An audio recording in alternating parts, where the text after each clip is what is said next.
Uwache mambo ya mchezo, mimi nakuambia uwache mambo ya mchezo.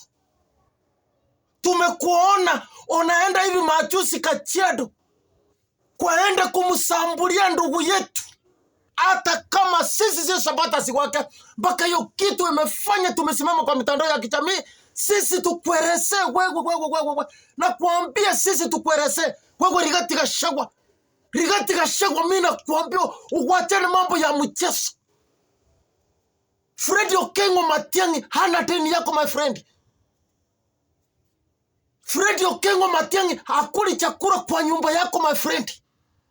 Tumekuona ukienda kwa mikutano mbalimbali hapa Kajiado, ukienda kumsambulia unaanza kumwambia eti watu wa supporters wake wanaweka picha ati wanasema the 60th president of the Republic of Kenya.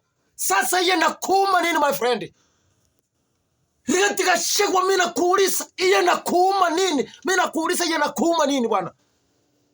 Mimi hata kama si supporter wake, mimi hata kama si supporter wa Fred Okengo Matiang'i, lazima nisimame na yeye nimtetee hata kama mimi niko kando. Ulifanya makosa sana. Wewe tumekuona ukienda kwa mikutano ni kwenda kuropoka tu. Ule mtu unaendelea kutaja ni Fred Okengo Matiang'i. Unasikia wivu ya nini my friend? Kwa vile alienda Jubilee, ulikuwa unataka akae wapi? Unafikiria hiyo mambo ya dictatorship na Fred Okengo Matiang'i ni mtu amesoma, ako na PhD.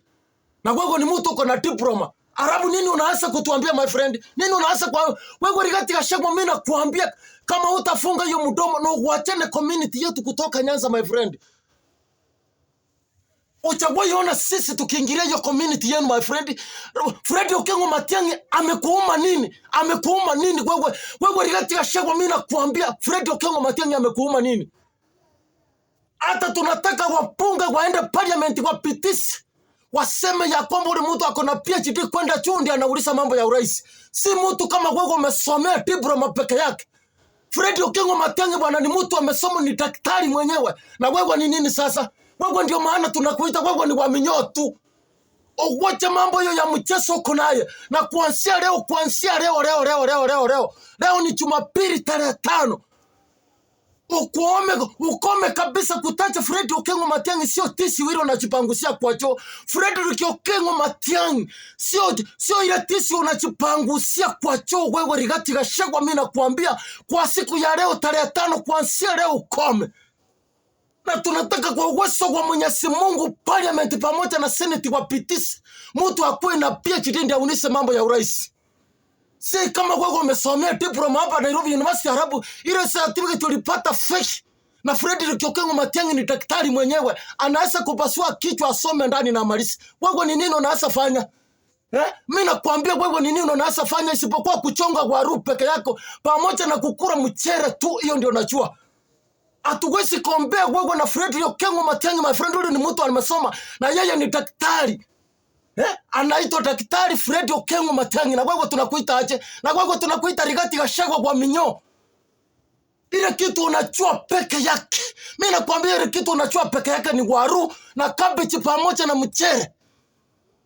Na Fred Okengo Matiang'i ni mtu anayeitwa daktari na afanye nguo na afanye kazi. Na wewe ni nini utafanya? Arabu ukienda kwa mikutano unaenda kumuingilia, unaenda kutukana yeye ati yeye achui kukampeni. Wewe ndio unajua kukampeni. Unafikiria ile mambo ya dictatorship? Hata tumesikia ukisema ati yeye mahali anaenda acha wewe ongea kwa ni tamu. Mimi nakuambia wewe Rigathi Gachagua, kuanzia leo wewe ni mtu ovyo na wewe ni kumbavu kabisa. Wachana hiyo mambo ya upusi my friend, mimi nakuambia Fred Okengo Matiang'i si wa rika yako, enda utafute rika yako uende ungangane naye. Mimi hata kama si supporter wake lazima ni msupport kwa hiyo kitu. Hiyo kitu nilisikia uchungu ukiongea huko Kajiado. Wewe Rigathi Gachagua, wewe nilisikia uchungu wewe Rigathi Gachagua kwa sababu ya Fred Okengo Matiang'i. Ule ni mtoto amesaliwa kule Nyanza. Ule ni mtoto amesaliwa kule Nyanza, na umpatie humble time afanye kampeni yake pole. Hata moja akikuja kuongoza katika nchi alikuwa amenyamaza, sio mtu wa kuropoka kama wewe. Unaharahara maneno kutoka kwa hiyo kinywa chako wewe Rigathi Gachagua. Sisi tunakuambia ukome kabisa, uachane na Fred